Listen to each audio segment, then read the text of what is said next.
Welcome to Channel 17, the Town of Colonie Government Channel.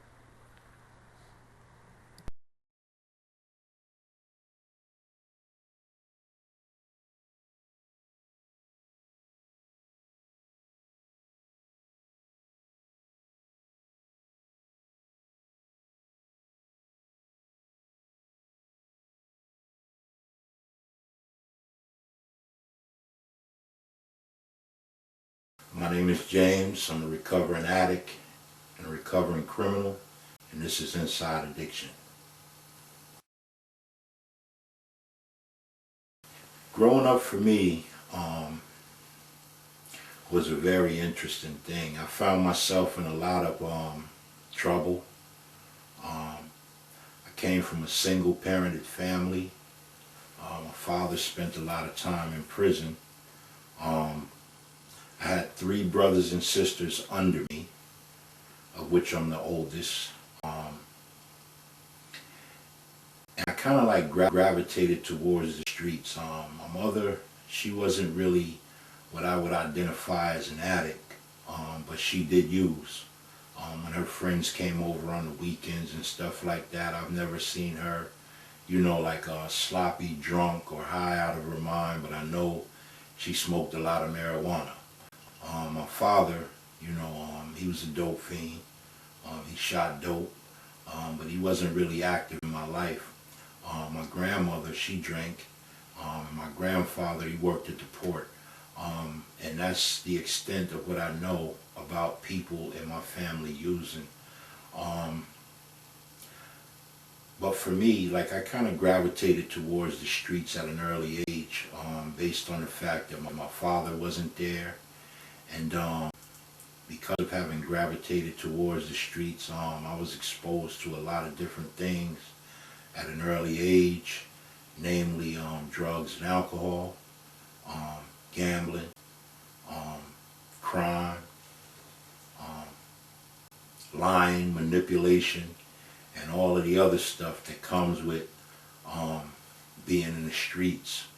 And a lot of the things that I learned in the streets, I kind of like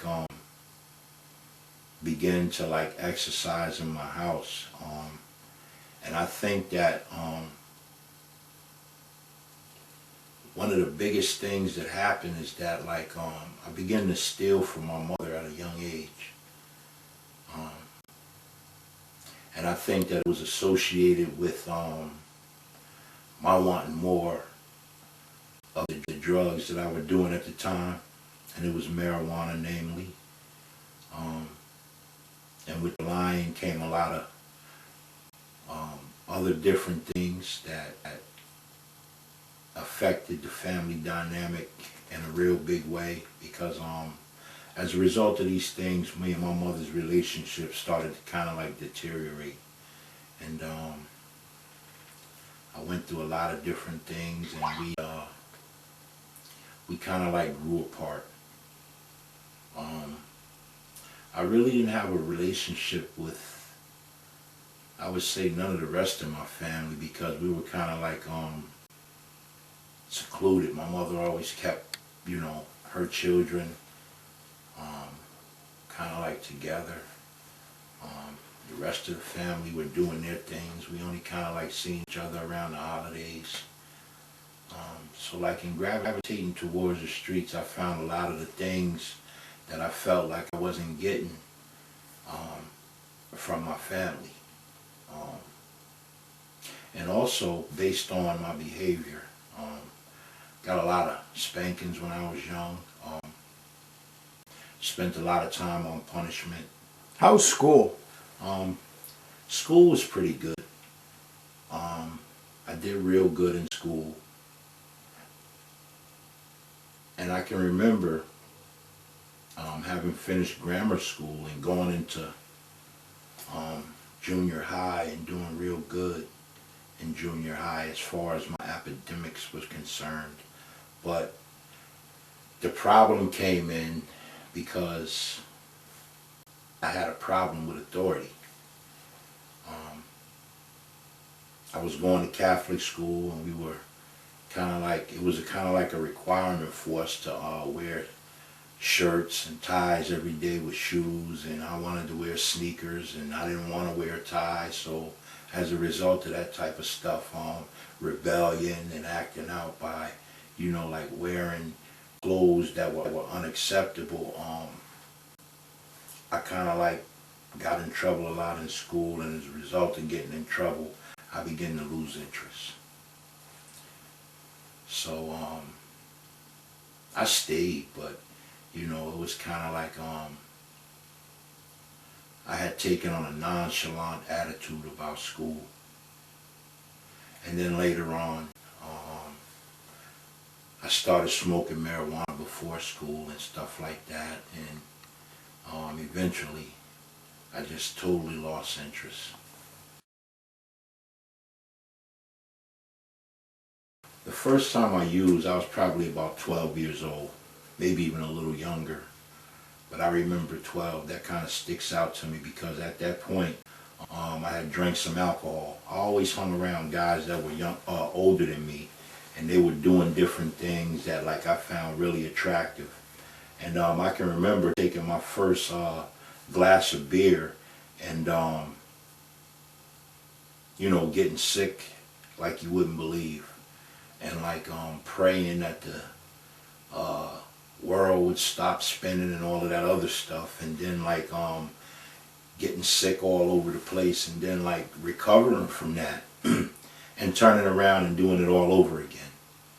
And then moving to a point of liking it. And then along with that, because I was hanging around other people, there was always a lot of marijuana. So around the age of 12, that's when I started out with the marijuana as well. And at the onset of that, because of a lot of the different things that I was feeling regarding school and all the other stuff that was going on at home, I kind of like, I liked it. I liked it, and at first it started out recreationally, just using every now and then or experimentally in the beginning, then recreationally, and then like it became an everyday thing, and it became like the thing that was like biggest in my life. How old were you at that point? I was about 14 years old, and I stole from a lot of people. I didn't have a regard for others. The only thing I had a regard for at the age of around 14, 15 was where my next bag of weed was coming from, and who had the best weed, and those type of things. And whether I had a couple of joints for when I got up the next day, whether I had enough to last me throughout the day. And then there were times, like when I was going through that different stuff, where there was just like a lot of crazy stuff that was going on in my life. And I was wondering, like how it was all coming about. And like today, in hindsight, years and years later, I understand that like I was basically entering a rite of passage, so to speak, into the world of addiction. And the progression of my usage took off, I would say, around the age of 16. But before that, one of the major things that took place in my life is like around at the age of 12. We had moved to Massachusetts for a while, and I got hooked up with some older guys out there, and I started doing a lot of designer drugs experimentally, and a guy ended up getting killed, and I ended up getting locked up, three of us, as a result of being on drugs. And then after having served time and come home, it was a thing where I felt like I owed myself a celebration, And so that's what I did. And what I realized is that it became an everyday thing. Um, and as a result of me, like using alcohol and, like smoking a lot of marijuana um, on a daily basis, it just got to a point where it wasn't doing what it used to do for me no more. And I did that up until around the age of about 19. And then at that point, the crack wave hit. And I had tried crack on more than one occasion, and the first couple of times that I had done it, it didn't really do anything for me. But like in the earlier stages of my life, like I always hung around older people. It just so happens that I was around a more experienced crack smoker at a point, and I explained that I didn't want none of the drug because it wasn't doing anything for me. And the person told me, you haven't been doing it right. And at that point, I was open to suggestion because of the fact that I was into getting high. So the person showed me. They showed you how to smoke crack the right way, so to speak, how to smoke the crack. And at that point, I fell in love with the drug. And when I fell in love with the drug, right,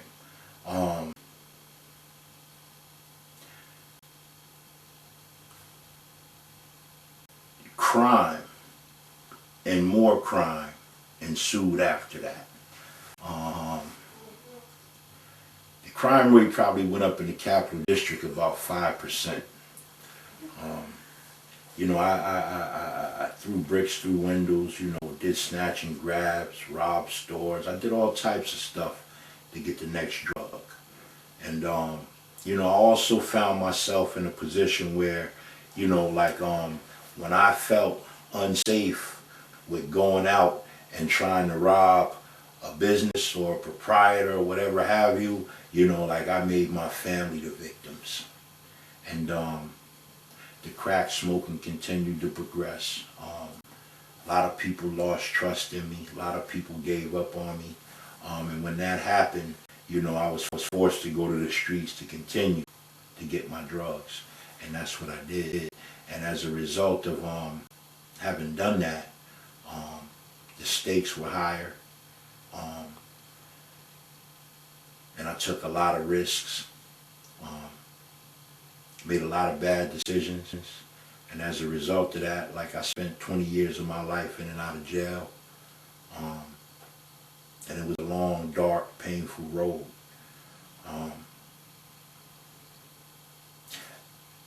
But the funny thing is that like every time I got busted as a result of trying to do a crime connected to using or trying to find ways and means to get more, when I ended up in jail, I was never able to connect the dots and associate my arrest with the using. That was something that never dawned on me. I was so deluded that I always felt like, well, if I had ran down that street instead of this street, they wouldn't have got me. Wrong place, wrong time. Connection, right? I never made the connection that it was about the drugs, and the things that were going on that was driving the usage that continued to get me arrested. And I have to say, like, it was dark, man, and it was real painful. It was lonely. And every time I went back to jail, somebody else gave up on me. It got to the point where there were no letters coming in at different points when I would go to jail. Got to the point where nobody would send me a package, no money, So basically, I was living off of the land, And like one of the biggest things that kept me was the grace of God, because like on some of those prison stints that I was doing, right? Like I don't know how I made it through, um, but I knew that I didn't belong there. And I knew that there was a better life for me, and I wanted to tap into it. You know, so like in spite of whatever type of situation that I found myself in, like one of the things that I did do, you know, like even out of prison when I was using, is that I used, right? And like after I used, a lot of the times I would pray, because I didn't like what I was doing at that point and the things that were associated with the using. But my addiction definitely took off. And like in the end, at the end of the road, there was a thing where I had been out of jail for about 13 months, which was the longest that I had been out since like the age of 17. And like I had gotten drunk with some guys, right? And being the addict that I was, you know, like I went to the store and brought a bottle and they stole a bottle.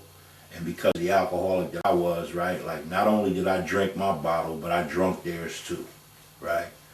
And what happened is, 2 months before, I can remember like laying in the bed and praying and, you know, asking like for the taste of that stuff to just be taken away.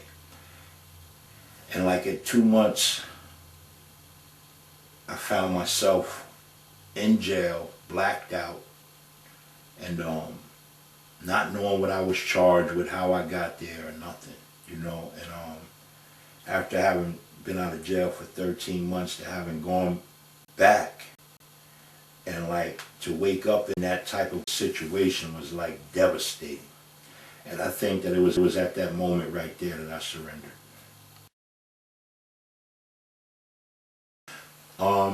I knew I needed help when I continued to go back and forth to jail and couldn't end up, find out how I kept ending up there. I also knew I needed help when family members started giving up, when people stopped letting me in their houses, right? When I felt the urge to steal everything that wasn't nailed down. And also, mainly, when I would work different jobs and like get my paycheck, right? And like cash my check and like take my using money off of the top and put that away like I was gonna pay a bill, right? And like everything after that was, you know, like second priority. I also knew that I needed help when after like runs on a Friday night or Saturday or what have you, just getting up and feeling real crappy and like saying, you know what, I'm not going to work today. And as a result of that behavior, like being fired, because it was extremely irresponsible. And like in looking back at those experiences, I wouldn't have wanted to hire anybody like that neither, or continue to employ them. But I really knew that I needed help. The last time that I got arrested and I ended up in jail, and I didn't know what I was there for, how I got there, what I was charged with, and it was a real painful experience. I was very fearful because I didn't know what I had done, and also it was kind of like painful, extremely painful, because I knew that, you know, that was the last place in the world that I wanted to be after having been in and out of there for so many years, and then had a 13-month run outside of jail. to be back there was just devastating. And I found out, you know, after all the smoke cleared, that I was in jail for a misdemeanor, a pack of cigarettes and $10. And like, it was really shameful. And I didn't know none of the circumstances that had taken place that led up to that. And that's what kind of like baffled me.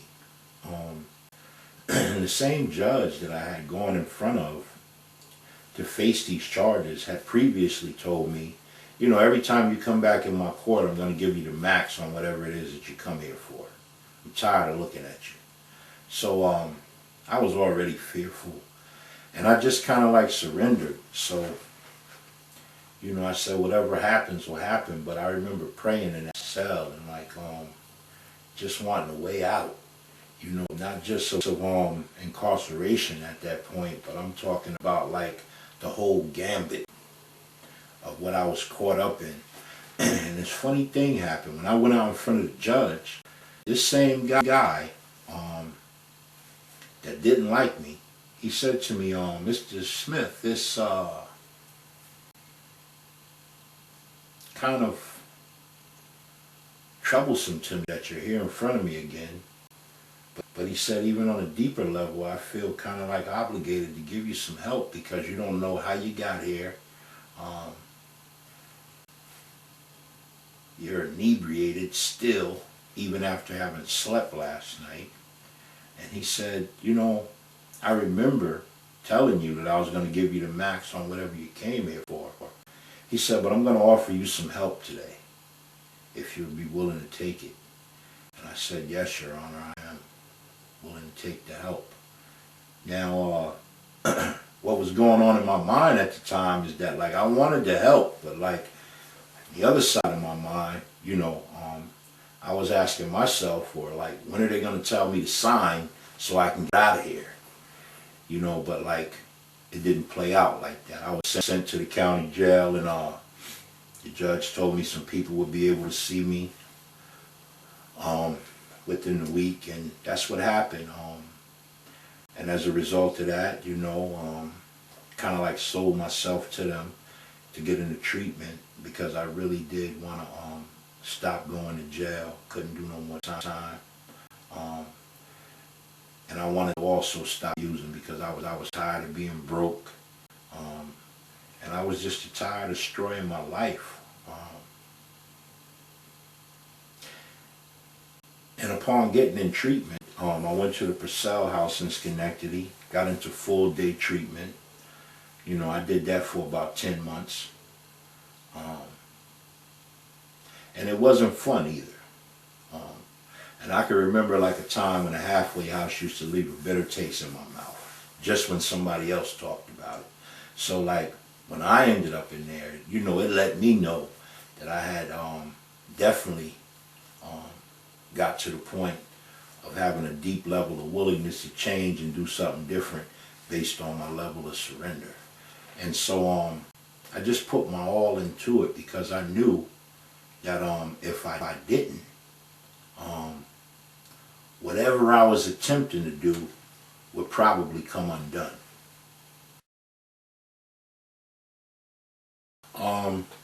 Since I've gotten clean or sober,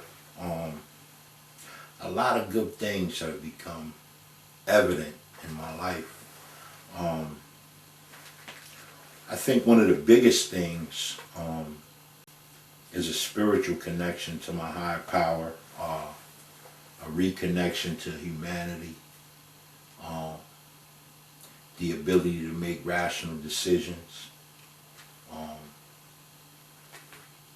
to develop healthy and meaningful relationships,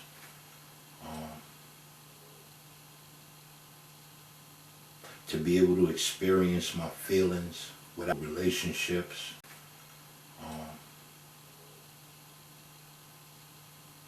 to be able to experience my feelings without running from them or needing something to like moderate them or change them. some of the other good things that have come about is that I'm able to be responsible now. I've developed a better standard of living, um, which is in line with an ideal that I've always had in my mind of who it was that I wanted to be. I've also begun to experience a lot of economical and financial blessings, opportunities, and it's been a beautiful thing. But it just wasn't about like putting down the drink and the drug. There was some things that I had to do after treatment that were gonna help me to maintain what I had gotten in treatment. And what I found out is that it was gonna be real important for me to make sure that I maintained what it was that I had been given. So there was some things that I had to kind of do on a daily basis. And I think one of the biggest things that I had to do was live according to what I know, what I've learned in treatment, what I was learning in recovery, and practicing those things in all my affairs on a consistent basis to the point where they became habits. And what comes up out of that is a sense of personal freedom, a connection to the common good of the greater whole, and a fulfillment, a sense of fulfillment that I haven't experienced probably since I was a child. I think one of the biggest things that I've gained outside of what I've mentioned, is a sense of wholeness. And it's a beautiful thing. In addition to a clean slate and a peace of mind, which is something that has eluded me for a long period of time. And because of it having eluded me for a long period of time, now that I have it and I recognize it for what it is, I understand that I have to be vigilant in a lot of different areas of my life in order to be able to keep it.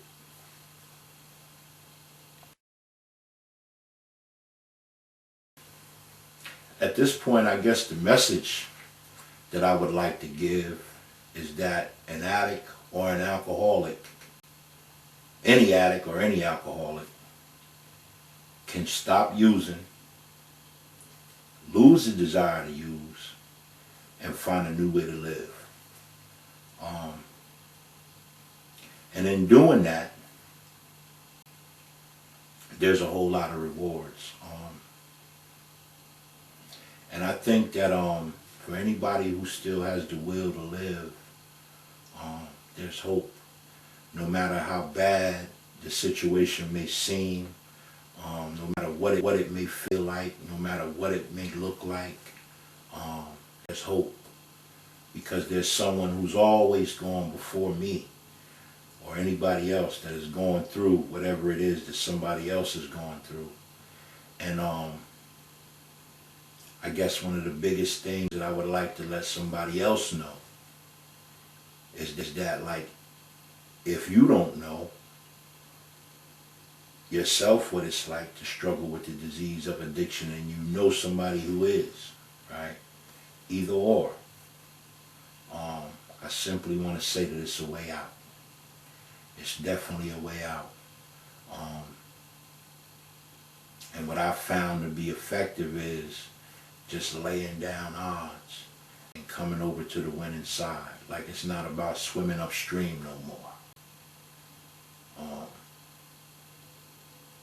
I just have to be willing. And whoever wants a way out just has to be willing to do something different in order to get something.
Welcome to Channel 17, the Town of Colonie Government Channel.